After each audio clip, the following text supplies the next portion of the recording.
Voilà, bonjour à tous. Bonjour. Bonjour, bonjour à Nabiso également. Nous sommes ici dans un lieu de répétition. Il y a un groupe théâtral Nabiso Sina, groupe cinématographique, si vous voulez. Il y a Ndeko Caleb qui est bienvenu. Suite à nous, c'est ça l'Obama, suite à nous, c'est ça les Cana. Nous avons Internet, nous avons la télévision en clair. Alors nous sommes déplacés, nous allons à face à un dirigeant. Donc, nous avons une équipe, staff composé très spécialement pour soumettre les préoccupations, mais d'abord pour nous caper. J'espère que vous avez une composition Salamine, coordonnateur ingénieur également, le directeur technique, il y a le directeur artistique, excusez-moi également, la maître en le conseil juridique.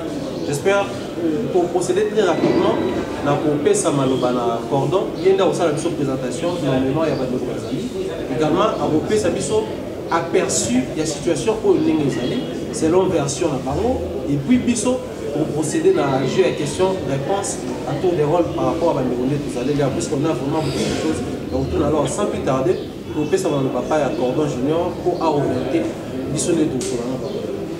Merci na Bango Nyonso, merci à la journaliste Robert Bisso parce que je me suis dit que il était temps de recadrer certaines choses pour l'Obami déjà. Et na senga qui n'a pas journaliste mingi ba bengaki. Na essa bango botala nanu ndeko asa l'émission na ye botalier après beaucoup poser biso la question sur base na yango. En fait, tout lingi to sala ngo parce que sincèrement on saura pas faire des émissions comment ça va na ba programme à tournage aux gens va déranger biso. Bolimi sa biso vraiment ne to sangi sibino nyonso. Toye awa parce que biso na bino totala ki ndeko na biso oyo afunda ki président na biso Caleb totala ki point de presse na lobby toyo ki oya lobby et biso totala ki pe yango avec beaucoup de précision et sur base ya oya lobaki de biso toye ye lobaki na biso kazana ba preuve oya rolakisa. Curieusement, tout le monde a une preuve car il y a affiche. En tout cas, preuve moussou, à moins qu'il y ait un garantie. Alors, il y a beaucoup de zones d'ombre, il y a beaucoup de fausses vérités. Oyo à l'obagi, tout le monde a corrigé en gros. Na ba preuve oyo et tous en angois avec vos questions, tu peux répondre. Il y a beaucoup de choses à lobby vraiment qui sont fausses. Pour permettre c'est que pour supporter pour supporter que le président Caleb a lobati ti makambo aussi là a lobati pour supporter que biso to lobara na place na de deux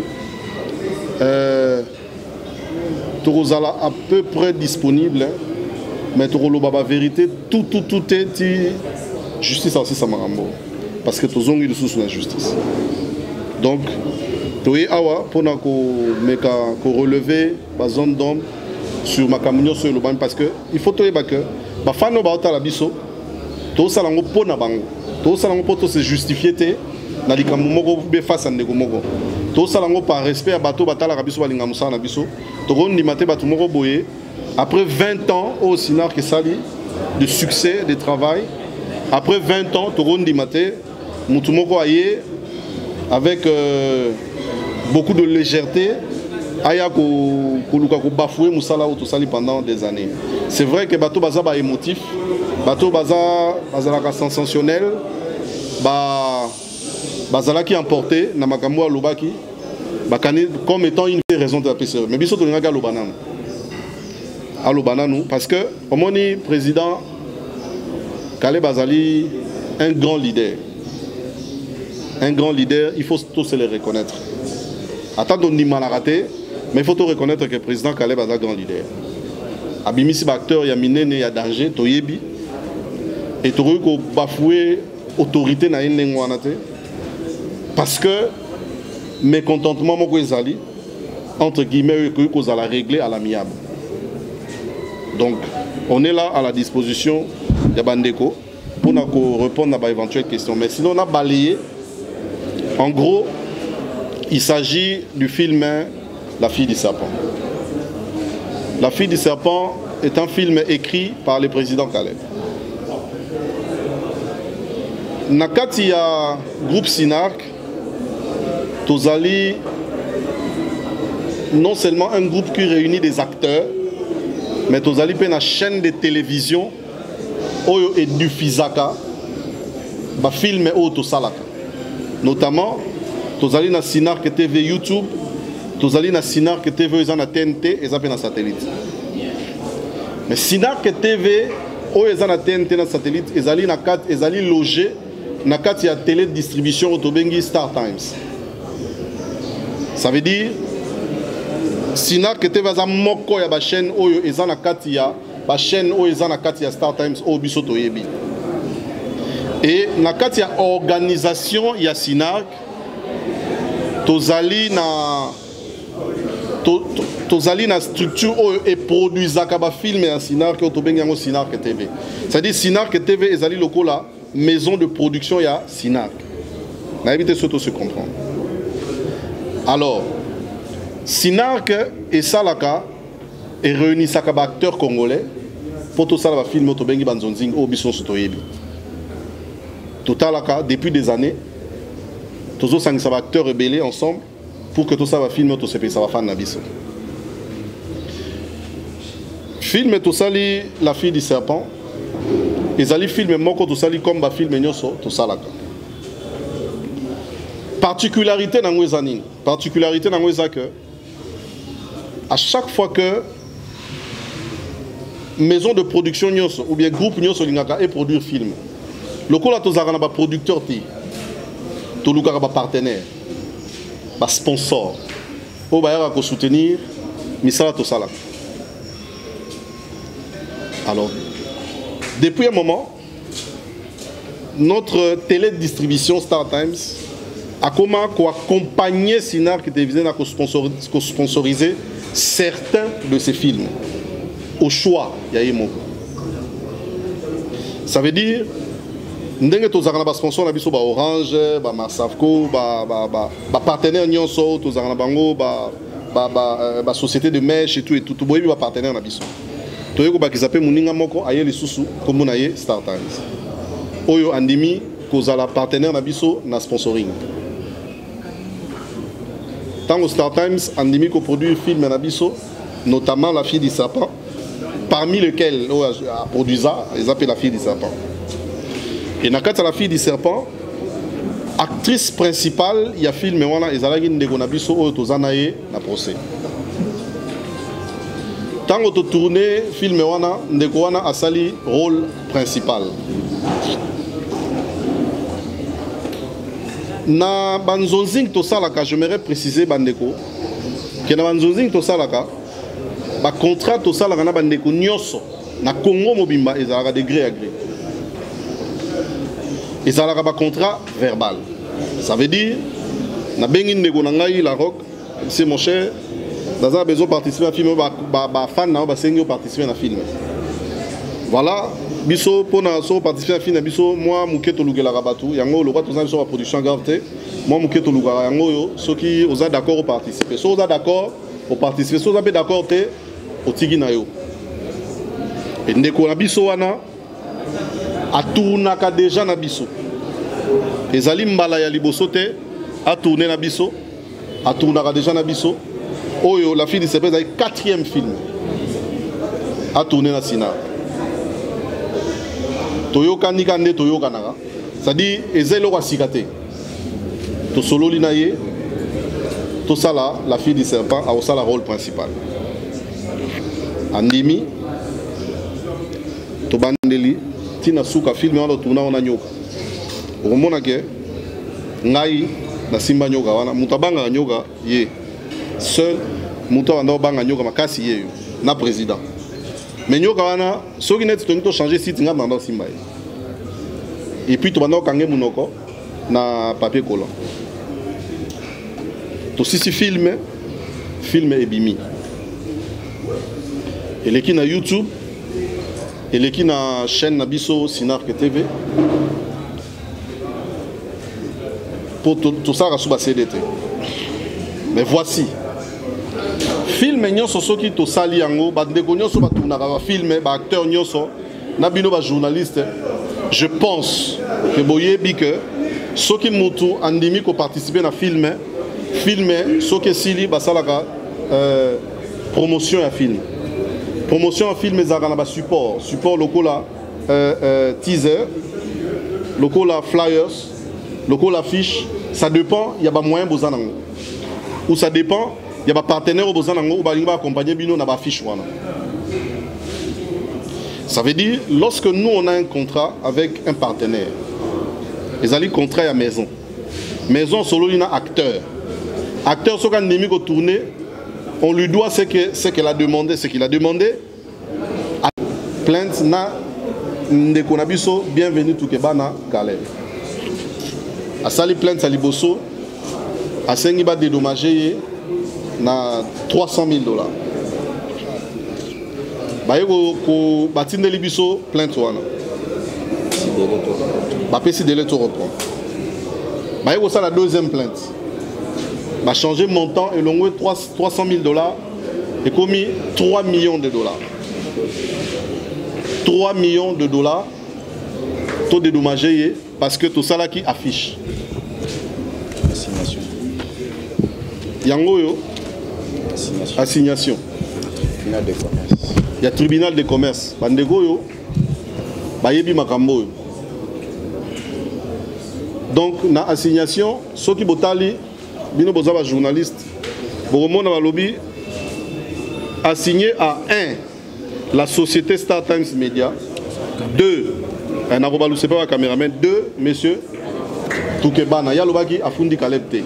Alors, voilà. Pardon, plus nous évoluer dans le linga, tout qui n'est pas ok, d'accord. Alors, au tel moment qui est à niveau, ça va vous permettre, déjà il y a plein de snaïs parce que la plus grande question restée au Banigomé, il y a le père Fundi, mais c'est Caleb, c'est un grand frère pour lui, en tout cas, il a un droit de voir le côté, mais à s'apprendre l'entreprise Star Times. Il y a plusieurs questions où ils ont autour, on a question entre les procès, contre Star Times, et puis l'implication à Caleb, et puis pour le droit éclairer, sur la question pour les gens.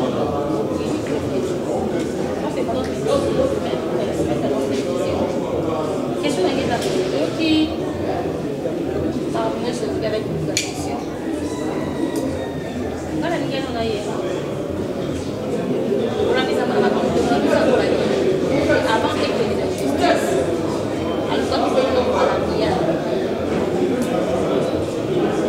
mais apparemment, le franchement, ils ont décidé de la place et au temps, on a mis le respecté, on a fait la place. Combien de questions on a? Est-ce qu'on a aussi des actes? On continue au baquet, film wana, ils ont la part. La fille c'est la part. Et à la deuxième, c'était comme une cavalière. Wana au moins, il a parlé d'un film certains en étant compagnie de la prière. C'est dans la télévision, mais il va décider de l'amour, partenariat dans le film, dans la fille. Au moins, pour la mise en ramasse, expliquer la réseaux sociaux. Et ça, parce qu'à découvrir qui film, on les a utilisés, on a $100,000. Et qu'il y ait au traité de la loi à bien petit, mais c'est justement un transport on a fait devant la salle de salle. Et c'est là que tout le monde va ramener, on se passe en bon, donc on a la première question. Arrangement à l'amiable. Ça veut dire que ceux qui tolobaki que ba film a besoin de tourner en degré à gré. Toyokani, on dit mi, au tourner topé sur bon ou topé sur bon en avance, au tourner ça dépend. Bino boyebi ndeko wana. Na ba na kande total na ba caprice za nango. Arondi mabina ba sala film ba pese bon te. To répondre. Avant tout ça la film oyo ndeko topesa ki mbongo $100 parce que asenga ki mbongo na ye avant abaya topese mbongo na ye ndambu oya osala basuki na ye ka nde ezalaka nde bana basi basuki tout ça parce que il fallait préparer film c'est que tout à fait normal parce qu'il fallait un rôle principal $100 topesi $100 na atindaka ndeko na ye oya mwasi wana legi na ye musoki legi na ye ndeko na ye moko mwasi batambola na trop yo no tangi kombo atindaki ye ayaka kozwa mbongo pas président Caleb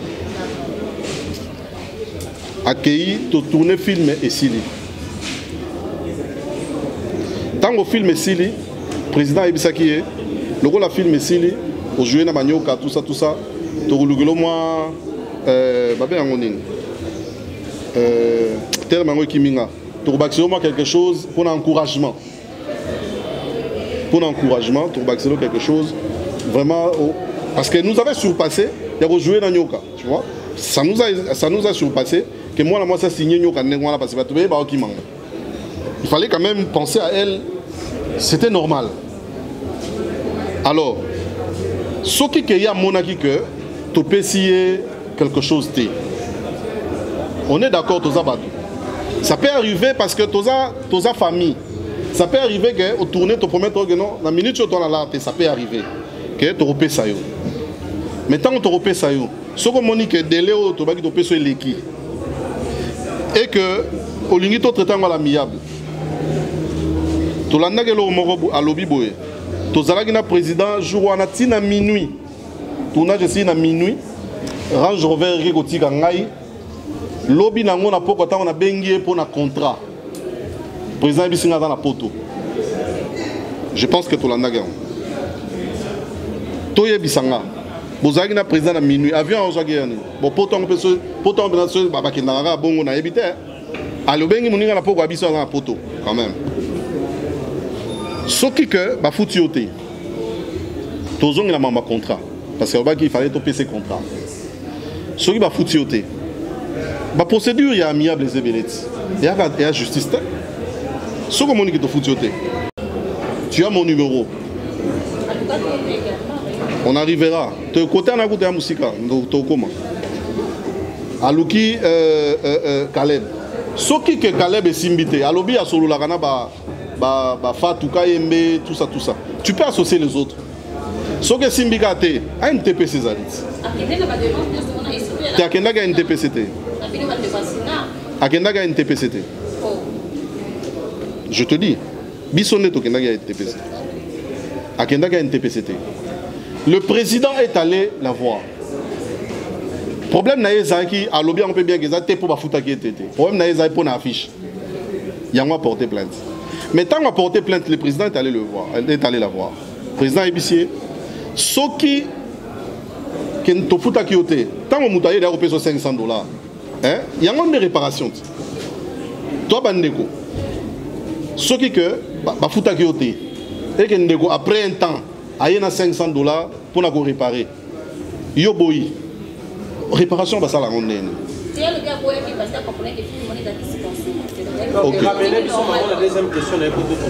Ok, deuxième question par rapport à... Il y a Star Times, un film. Oui. C'est normal. Ça veut dire que tout sur le bas, Star Times, lorsqu'il a sponsorisé un film, tout là qui contrat, à l'obaki, il y a $100 000. N'est-ce pas? Tout le $100 000. Par film. Bon, le roi d'Agui, la fille du serpent, $100 000. Supposons. Vraiment, $100 000 est un bon ébélé. $100 000 tout ça va filmer au monde en terre. $100 000 nous allons faire un film professionnel. Ça je vous dis.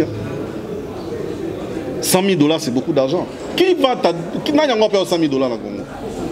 Mais il y a beaucoup à reconnaître. Puis dossier. Papa est-ce que Gobi me service sur place à reconnaître que Star Times après ça qui dit la Caleb elle a dit ça qui contrat $10 000. Biso donne pas preuve. Nous devons reconnaître que le président Caleb a accès contrat, il y a $10 000. Voilà. $10 000 au monde. On a eu à reconnaître. Elle conclut, c'est-à-dire Madame Oboebi, elle dit qu'il y avait un accord de $10 000 entre Statam et monsieur. Donc c'est un mensonge de $100 000. Il y a comme tu as reconnaître que papa ça qui $10 000 yango. Contrat de base entre Startem et Sinark TV. D'accord? Par rapport à film.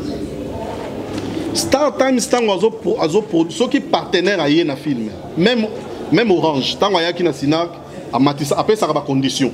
Chaque partenaire a bino boza journaliste. Ce que sponsor ya émission, après ça va condition. Ndenge biso petango Star Times ça y est, après c'est biso va condition. Alors bi bon matisse la biso level ya film. De 1, il faut des très bonnes caméras. Il faut au moins son et ça la traiter tout ça. Ce que tu as la fille du serpent, yende mutaza chargé ma makamboana. La fille du serpent, to sali yango na ba caméra oyo to sombi ba caméra esika. Ce qui besoin besoin de l'accent ba caméra to somba ba lumière. To somba ba matériel à son pour to banda retourner film wana. Ce qui potali la fille du serpent, bon image les a traité. Son les a traité sont aussi tournage par épisode et que studio. Image ceci baké nango étalonnage. Et dans des thèmes peut-être il y a évité. Parce que production à film est à foot à acteur. Le plus grand budget à film est que n'a moyen technique. Ça veut dire il faut des bons caméramans, un bon réalisateur. Bah si tu y a bien, bah mis tout cas. Post-production. Si tu as une post-production, ça veut dire il faut studio pour nous traiter son, pour nous traiter image. Tout traiter épisode, on a combien pour pas traiter image. Ayebi. Budget à film, il y a $10 000 au monde et un bon ébélé et gros ça là. Et un bon ébélé était en réalité dans la production. Parce que le plus grand budget est que d'abord forcément matériel. Tout ces films. Les partenariats avec StarTime a exigé biso moi standing moko boy. Biso pe to mona ga bien parce que sinon peut droit to linga pe excellence. Tomati pe na standing wana. O ko mona ke ba film nyoso yena sima ya la fille du serpent et tikala ka na level wana. To zo na biso option que to sala ka sous film na c'est à level wana te. Et ça dit nous tous nous voulons l'excellence. Voilà, donc soyez partenaires à y et ça m'a bête et tali acteur te. Il faut tout ça à la part des choses. Ce qui yo osana sponsor na émission na yo, so ya minga etalinga te. Etali yo na partenaire na yo. Ce qui osana ki na mbongo ko pesa nga po ya minga na émission, o yo ko pesa nga na est-ce nga na besoin de partenaire na. Parce que yo na nga na ça contrat na partenaire na te. Yo ndo ça na contrat na partenaire. Sina que TV nde ça na contrat na Star Times. Ce n'est pas l'actrice qui a un contrat avec Star Times. Il faut tout ça la différence là.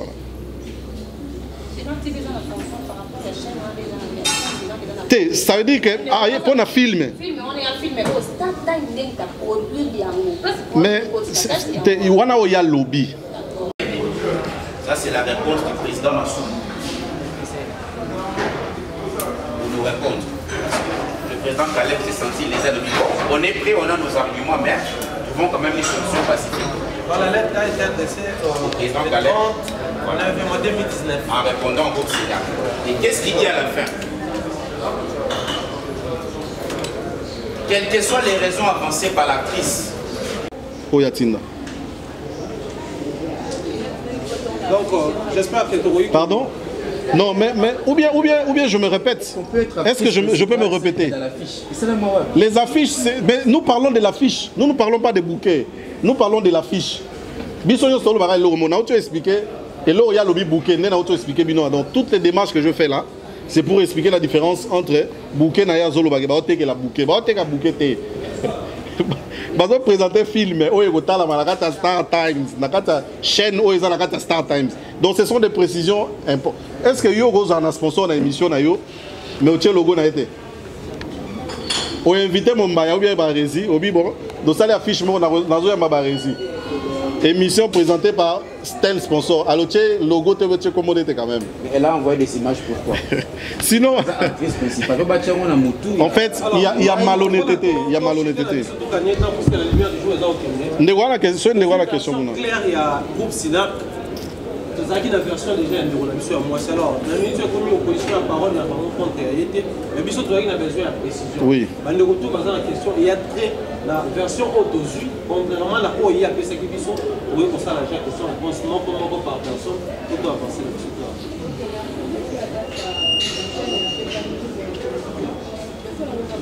Et judiciaire, ce sont des stratégies qu'on ne peut pas dire ici, mais Ce sont des moyens qui existent, les images qu'elle a envoyées. Là, c'est une stratégie interne.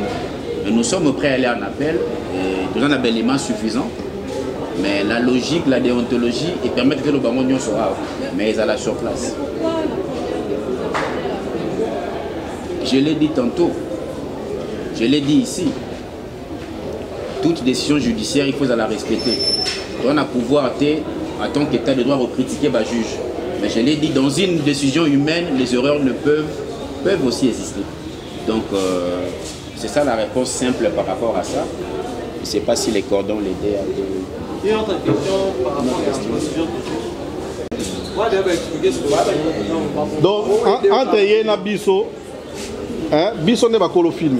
Il y a un film. Bisso a décidé quelle affiche est dans la principale. Ça, c'est une précision, n'est-ce pas? C'est nous, Bisso n'est pas le film. Je me répète vite fait, s'il vous plaît, permettez. C'est un même film avec des affiches. Le même film, mais avec 5 affiches. La PS Minoka 2. C'est-à-dire, oh, ils Bisso Nyoso, oh, on a un avant-plan, Moussou, c'est acteurs principaux. Donc, ça arrive. Oh, Ezali, même chose. Ils ont filmé Bisso acteurs principaux. Après, Moutoupe une affiche. C'est comme ça que ça. Ezali promotion. Promotion, ils ont un autre affiche. Les affiches, c'est pour la promotion. Ça ne se vend pas. Utiliser image abusivement. Ça, c'est l'assignation à Fundaka. À Fundaka, Bisso pour un bon côté. Puis à Fundaka, il y a le but que au mois d'avril, elle fut alertée de l'année en cours par des appels téléphoniques à Kinshasa et d'ailleurs, notamment en Europe, par des personnes proches qui l'interpellent de faire désormais partie du monde magico-mystique pour avoir vu son image postée côte à côte avec un gros serpent venimeux. Donc pour elle, le fait d'avoir mis sa photo près d'un serpent, il a tout commissié. Le monde mystique, ma famille m'a baigné et salir l'image. Sa principale plainte, c'est ça. Mon image qui est utilisée abusivement. Donc c'est même pas l'argent. C'est même pas l'argent. Et puis à 5, 3 millions. Au moins, nous, on fait confiance à la justice congolaise.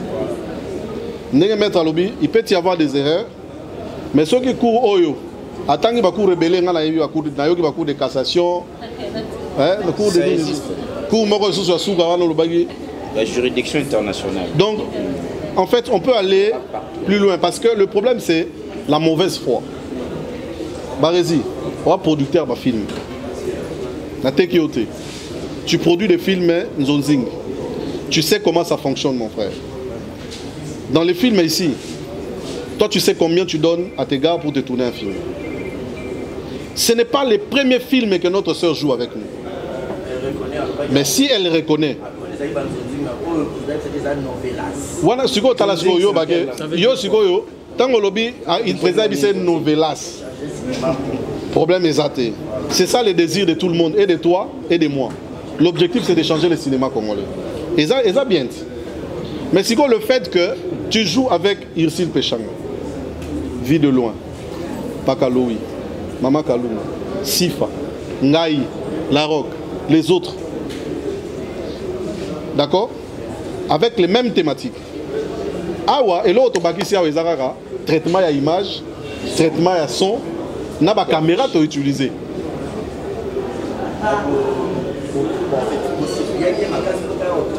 Problème est athée.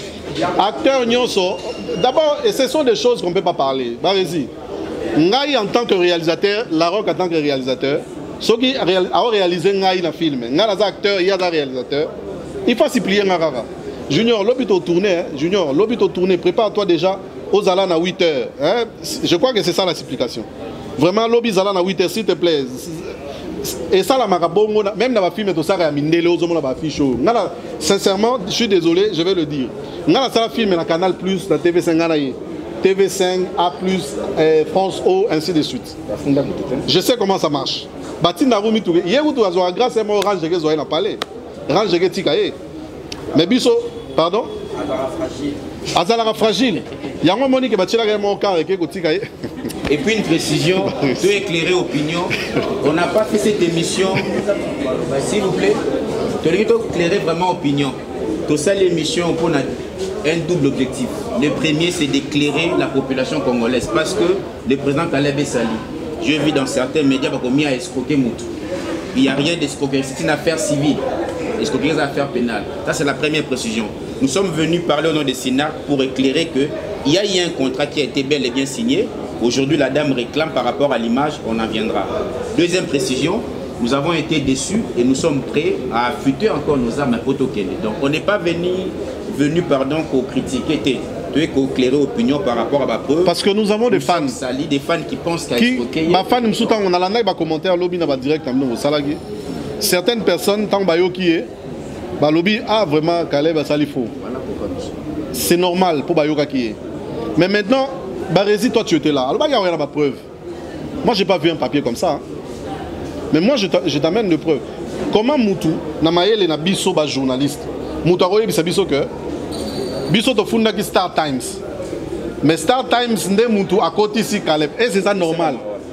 Est-ce que vraiment, même, on ne peut pas quand même nous massacrer comme ça, on est des intellectuels. Non, la signature. Mais Star Times, ça a bien Caleb na plainte naïe. Voilà. L'action a commencé le 4 octobre de Madame Tel contre Star Times et ça 1 à 2. Elle rapproche Star Times d'avoir affiché son image et elle rapproche Caleb d'avoir permis de diffuser l'image naïve. Mais elle reconnaît avoir touché son argent, avoir joué, avoir été actrice principale. Donc elle a accusé Caleb. Pourquoi? C'est du mensonge. Et là, on a sali aux Owangala. Mais là, on comprend. Ok, on va gagner. Donc, c'est la on est des sages. Parce que vous foutiez un bon, on a porté. Bon, par exemple, tous les Calamaniens, voilà.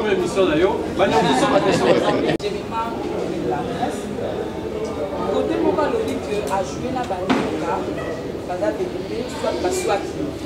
Sinon, ceux qui ont des coquilles dans Moscou et que à l'objet que non, dans la soie. Maintenant, qu'est-ce que vous allez faire pour mémoire pour que ça la test qui va dire qu'on va soit et affecter. Il y a pas besoin de la élection, il y a ça de la prière, c'est pour ça la télé. Voilà, mon fantaisie, on a un goût douté. Ça, ce sont de. Nous, on ne peut pas. Bisous dans un pour la caprice n'a été. Vous comprenez, hein? Nous, on n'est vraiment pas là pour la caprice, la esthétique. Azana droit ya koloba o ya koloba. Na uti koloba, nazana ba photo. O ngape na tindela ye, nazana ngo. Oyo nyoka paza o mona ke bakanga ni na mnodo. Ago so biso mo peto simba ke do. Wana ba. En tout cas, excusez-moi, je suis pas là pour ces caprices. Té, ba wana ya on a bisoti. Wana za ba esthétique à buzoba. Nous on peut pas entrer dans ça. Et bon, à droit, on se limite à l'objet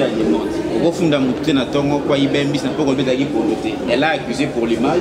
Ouais, on reste sur l'image. L'image qui est mal exploitée. Maintenant, d'une nulle part, même juge d'appel, on s'est limité qu'à un objet à demande. On ne change pas. Pour la finalité, nous on ne fait pas ça pour ces finalités. Nous, c'est notre travail. Moi, qu'elle appelle ça comme elle veut. Mais c'est ça que nous vivons avec. Vous comprenez, Marési? Qu'elle ne minimise pas les autres. Je ne veux pas entrer dans ces caprices. Ce qui est ailleurs au salon par fantaisie, nous on le fait comme travail. Le peu que nous gagnons, c'est ça que nous partageons avec les autres. Et le roman Pakaloya, c'est important. Lobby, vous comprenez? Les lots Caleb dans la chaîne à télévision.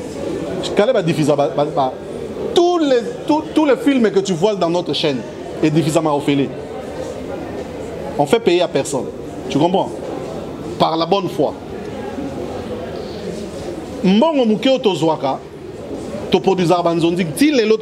Pourquoi un film? Est-ce que d'abord ce n'est pas le seul film où tu as un sponsor? Si les lots si les lots ils ont forme. Quelle est la différence entre la fille du serpent et les nana benz? Voilà, ça ce sont des fantaisies. C'est prouvé où? C'est nous avons une chaîne et voilà. Tonimi à l'obagi yango. Bon, excusez-moi. Barési, Toza Batamaele, excusez-moi. Toza Batamaele. Azana groupe, Asala Peba film. Je ne crois pas que tu du pays à ce point. Je ne crois pas que au jouer film bandeti souka o comprendre quand il y a différent à auto sara liboso. Je ne crois pas.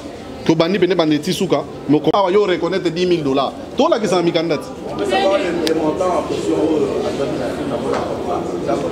Contrat ezali verbal, ezali sur papier. Oui, naloba qui a déjà. Je dis ça non. Je lui ai donné 100 $. Oui.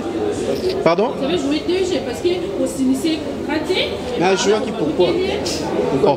Mais est-ce que ceux qui avant de jouer, il faut une dimati, n'est-ce pas? Mamoza maé les mingi. Avant de jouer dans le film, il faut une dimati. Qu'on dit on a des contrats. Mais pourquoi vous pouvez monter pour ça la partie? Mais parce que tout ça la yango te bon si on est comme si on moni tout ça là.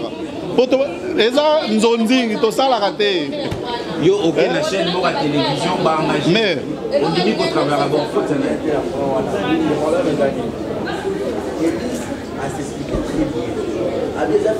elle ne nous a pas accusé de l'avoir pas payé. Elle nous a pas accusé parce que tout ça ici est novelas. Elle nous a accusé parce qu'on a utilisé l'affiche. C'est là où nous sommes. Non. Mais maman, tout le bandé vraiment. Quand on a la photo. Voilà. On n'est pas venu contre elle, on est venu éclaircir seulement. Non. Mais puis sur le lobby, il y a un zonzing. Donc, on est aujourd'hui sur le talent. On a chuté, on fait sa bino, on fait sa adresse na bino, na ba fanatique de l'union sur bazar au talent. Pour 2 raisons. Première raison, c'est là qu'on a trop éclairé d'abord l'opinion, mais ça. Aussi il y a des spéculations. Par exemple,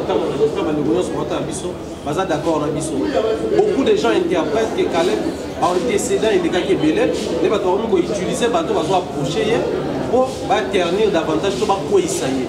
Ça c'est le premier point, mais aussi on a beau répondre à l'opinion, on a bateau bazar au non dysfonctionnement l'équipe il y a moins de commis pour coûter binôme. Donc, en premier lieu, pour éclairer l'opinion suite à ces résumés, puis en deuxième lieu, pour que ça m'adresse spécialement à l'Atlantique. Bon, mon frère, ils ont droit naïe à Kenefunda. On ne peut pas lui refuser ça. Mais dans Moussala ou Tosalaka, ils ont Moussala Moko, ils ont pratiquement bénévolent. Ils sont pratiquement bénévolents. Na musalo to salaka, na muke o tozo zwa, tozo sungana. Muke, ndegwazui, to partager, to sali film. Biso, on n'a pas intérêt, ya ko escroquer ndeko, oyo to salaka na musala déjà.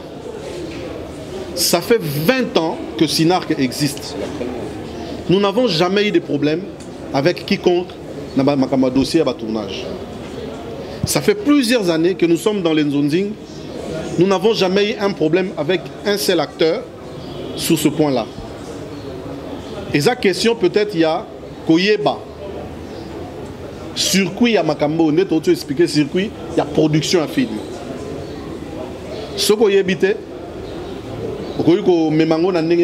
il faut pas expliquer. Merci. Deuxième des choses, il faut tout honnête, même pour de petites choses.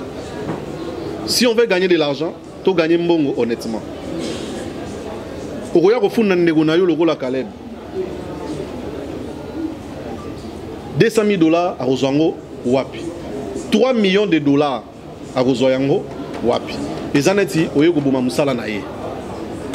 Quand on a musala Caleb, il a dit que Sinark Angola, Sinark Brazza, Sinark Afrique du Sud, Sinark Paris, Sinark Matadi et Koufi, sans compter Sinark Kinshasa. Tant que au fundi, moi sponsor a aidé Bisso pour tous vraiment moyen que ces produits yo qui attaquer ango. Et ça tu vois me Bisso musala. Mon cher, non to banda makamba cinéma, je ne pense pas que Ndegona Bisso a signé un contrat à $5 000. Na kengo likolo trop, il y a $300. Non, na yebi film ni na joué à $300. Ce n'est pas pour minimiser Moussala Naye, mais c'est la réalité du cinéma congolais. Tous en a intérêt, Caleb en a intérêt à que nous du payer pour une image au yémoko ndimi ko pesa biso. To prouver bino à suffisance. Au moni passage balobaka on ne peut pas plaire à tout le monde. Baoyo barondima bandimi, baope barondima te, il y a problème te. Ndeko fundi biso, to kende ko samba. To lobby ndenge mettre lobby na lingi ko zonge la te po na ko glisser erreur na babilo na bango la justice wana, to ken appel. Je crois qu'un appel, to robimisa ba élément nyonso oyo to zanango na oyo bimaki te. Comme ça, totala, to faire comprendre pe na ye que film est allé circuit mobimba. Et un circuit mobimba. Ce qui que tout ça là qui est mabé. Tout ça batou. Ça peut arriver que Caleb passe à la moutou mabé. Ça mais ma kama moutou. Aza saint tomate, aza moutou, aza ba erreur, aza ba faiblesse. Mais et ça ba procédure rebelle au to ko ça là pour na ko régler ba problème na biso. Yango to kenaki na NTPC. Ce qui te lésé batou nenge to lobby awa balimbisa biso. Ce qui to yaki awa yaki te poto sala confrontation na ye. Mais to ye parce que tozana ba fan pe. Ba papa ba maman ba tala biso. Baza ben a besoin ba vérité sur le fait et puis évolution ya makambo. Yango to s'expliquer. Voilà. Deuxième des choses de la Guinée. Spéculation que Bisso, voilà. Oyebi, les groupes SINAC, c'est parmi les groupes où ils ont milité pour que le cinéma soit moins en vol. Les autres, tous à la fière, le groupe à théâtre, ils ont la chaîne Nango, pardon, ils ont milité. Voilà. Ils ont milité, ça veut dire ils ont bunda pour que le cinéma congolais soit en vol. Ça veut dire que tout le monde n'a pas bassesse, tout le monde. Je ne voudrais pas que tous soient termes novelas et papaya, tout le monde n'a pas. C'est comme tuer la rumba pour te faire en commun. Moi je pense que ce qui est cinéma congolais éthique là, nzonzing. Même à tes communes en plein nini. Tu garder le monde nzonzing et au sein la biso est l'identité propre na biso. Que tu utilises par exemple novelas. Je ne voudrais pas. Et ça, chaîne à télévision. Logo la Sinac TV. Ceux qui peut-être le bon, tout là, tu sais, cinéma congolais, Sinac TV, quand même, ça va. Parce que Novela, c'est la chaîne. Donc, restons vraiment. Tout ça, famille. Les cinémas congolais, les théâtres congolais, tout ça, pas de différence. Tout ça, naka, mais tout ça, famille.